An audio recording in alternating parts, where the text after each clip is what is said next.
What's up, guys? Today we are going to sort of be going over my process in writing. Last week I gave my intro of basically a huge map of what I'm going to be trying to do over the next 6 months, and this week we are going to be talking about how I construct my stories, my outline, my story beats, all that sort of stuff. So if you're interested to know this sort of thing, stick around. I know writing advice isn't the same for like everybody, but I'm hoping that you'll be able to take some things that I do and maybe implement them yourself or try them out and see if they work for you. I know that everything won't be the same, but I'm going to sort of go through my process and what I'm going to be doing this week to sort of get my story beats all together, and how I like structure all of that to be able to write a story, or how I'm going to try to write this story. I'm going to be adding in a little caveat here. I already wrote the book last year. I didn't really use this strategy, so that's why like I'm doing this sort of experiment to write this whole book using this strategy.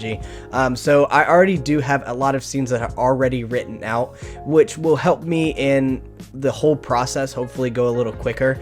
Maybe not 6 months, but I'm really going to be able to take my time during this 6 months to be able to flesh out this process and make sure that it's something that works for me, because I want to be published within the next 2 to 3 years, and to be writing on a consistent basis is the habits that I want to start making so that I can accomplish that goal. But if you guys have any questions, you just let me know. It's sort of going to be a fire hose. A lot of this is actually from Brandon's sort of lectures and what I learned in film school, so we're going to go over that now. So like I said, I thought it was really funny. I went to film school and they taught me how to sort of break down a structure for film, and there it's much more strict of like, you need to hit this plot beat at this time, like very specifically. But when watching sort of Brandon's lectures, actually he does sort of the same thing. It's called borrowing a structure. And when I was listening to his lectures, he talked about how there are certain archetypes in a story, and how you could take, this works for books as well. You could take a book or a movie and break down sort of that structure beat by beat and see what it does to, and then implement it in your own sort of way. So I'm going to walk through my process of how I intake a movie or a book and then break it down scene by scene and see how it's doing all of these like interweaving things that I want my books to do. Sort of just breaking it down in bite-sized pieces for it to make sense for everybody. It's not overly complicated. It is like a huge thing, right? It's to write a book and get all of this down, but I'm breaking down the process week by week, and this week we're just focusing on these beats and how we're gonna get them together, sort of break it down day by day. So typically a book can't stand alone on one sort of concept. A book needs around like 2 to 3 to 4 concepts to be able to make it the length that you want. Of course, a book actually can work on one concept, but not in the epic fantasy sort of genre. Epic fantasy, you want to shoot for around 80 to 120,000 words. That's sort of the staple in the genre, but you can look up your genre and see how many words that you need to get. Maybe only one sort of concept works for you. But for me, I need to find a whole bunch of different elements. I do that by breaking down character, setting, and plot. And I will find a movie that is sort of very specific to each of those things that I want to accomplish. So for example, I'm going to take Treasure Planet because this is one that I just did. I'm doing a mentorship, sort of an apprenticeship, sort of like archetype. That's what they call them, archetype or structure. And I will go and I will watch Treasure Planet all the way through and see exactly what it does and why I feel what I feel. And then I go back and I watch it and I will break it down scene by scene. So the way that I do that is I will have the remote beside me the entire time to get ready to pause it, but I do it by numbers. So I'll go scene 1 and then I'll watch that scene and then I'll pause it when the scene changes. And typically a scene changes when they change location or a certain amount of time has gone past, like when they leave a room, or yeah, like something like that. That's typically how you know that a scene is over. And I will, on scene 1, I will write a description of that scene, and I'll continue that process throughout sort of the entire movie basically. So while I do that, I actually like identify what sort of story beat is happening at each point. I've just done this enough that I'm able to like understand, okay, this is act 1, this is the midpoint, this is the inciting incident, this is break into act 2, those sort of things. I would suggest those are very helpful tools. You don't have to start that right now. You can look those up on your own time of when you can sort of identify those. Go back on your structure and do that, because those are actually very helpful tools to know where you're at in your story and where to break it and that sort of thing, to be able to help the structure even more. But I have my sort of outline. You could do it in whatever way helps you organize the most. I just have a number system. I'll sort of take that with the full description and I'll just break it down to its very core elements there. So for example, we'll say like Jim gets in trouble by like the police.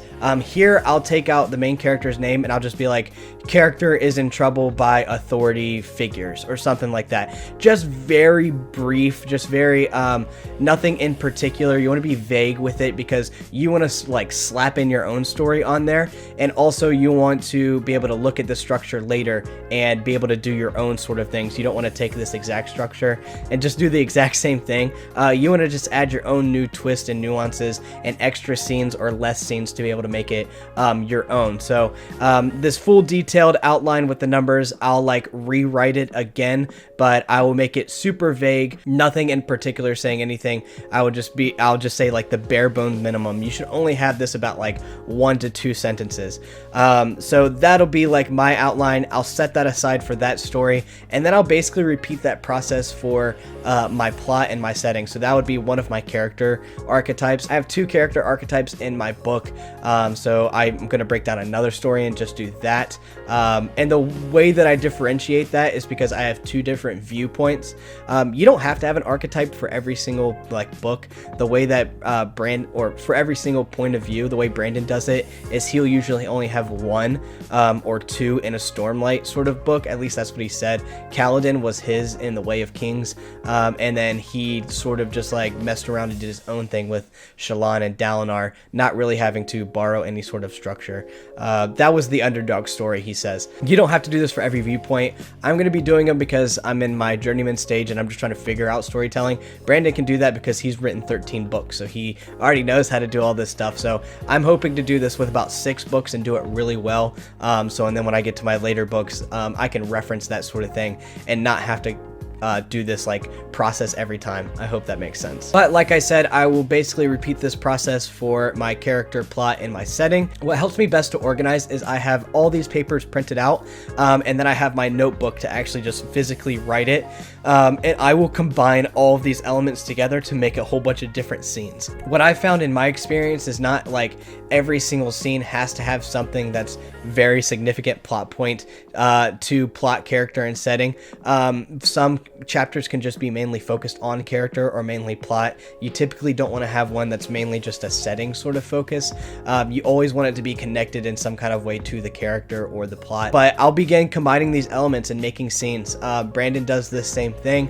Obviously, it works very well for him. Working in this process now, it's very interesting. I'll have more of a retrospective look at it when I am finished. I'm in the midst of it right now, but I'm planning on taking a piece of paper and just like taking all these different scenes and beginning to combine them together and making these scenes. For me, I don't get too detailed about what happens because what's fun in the writing for me is figuring out what happens in that scene. I guess it's kind of hard to explain, but I want to keep it very vague. So I want it to be like, okay, our setting is going to be the arena. So it's going to be the arena. The character moment is going to be like he needs to overcome the adversary or whatever. And then the plot one will be like, this will be the moment that will set the catalyst for the rest of the book or something like that. This would be like the turning point of the book or something. And then I like to go into the scene and be like, I don't really know.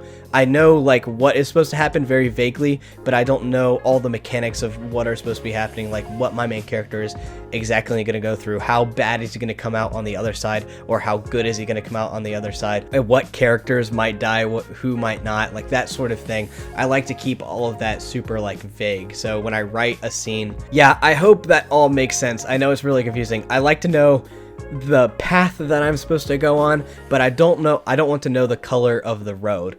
Does that make sense? I don't know, like a Wizard of Oz reference. But I like to know that, okay, I'm supposed to be on this path, but I don't know all the things that I'm going to see along the way. That's how the best way that I'm able to sort of describe this. The next step, once I finally have all of these scenes written out on my paper, I will translate them over to flashcards, and I'll write down those very vague scenes on a certain amount of flashcards. Typically, if I want to write around 120 word book, I'm going to have around 100 to 110 scenes. After I sort of get all of this stuff down on paper, I will translate those scenes that I made on paper that are probably like super sloppy and like not organized at all, and put each scene down on a flashcard, and that'll be sort of my reference that I'll be using every day to be able to write my scenes.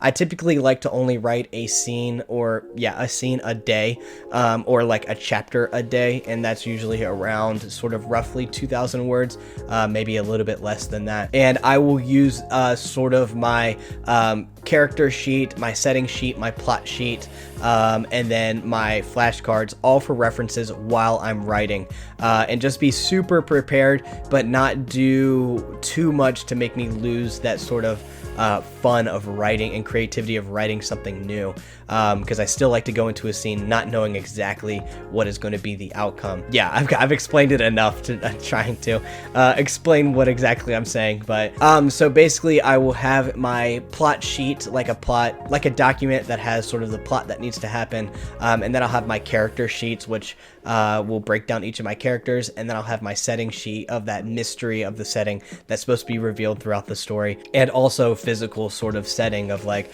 okay, these people dress like this and their culture is this way, so let me keep that in mind when I'm writing this sort of particular scene. And I'll keep those all out as a reference, along with my flashcards as my references, for a good little guide and path that I need to go. And I'll typically only write one scene a day from those flashcards. So I hope that was helpful for you guys. I hope that wasn't too confusing. Maybe you're able to come out on the other side and grab something from this. I'm really excited to keep doing this process and talking about it with you guys.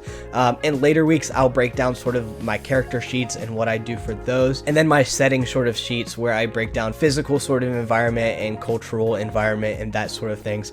I don't focus too much on the broad sort of stuff when it comes to setting, just more of their culture, their physical setting, clothing trade, and something else. I have it all written down somewhere, but I'll go over all of that later in coming weeks. Let me know if there's any questions that you guys have. I would love to help, and I'll see you guys in the next video.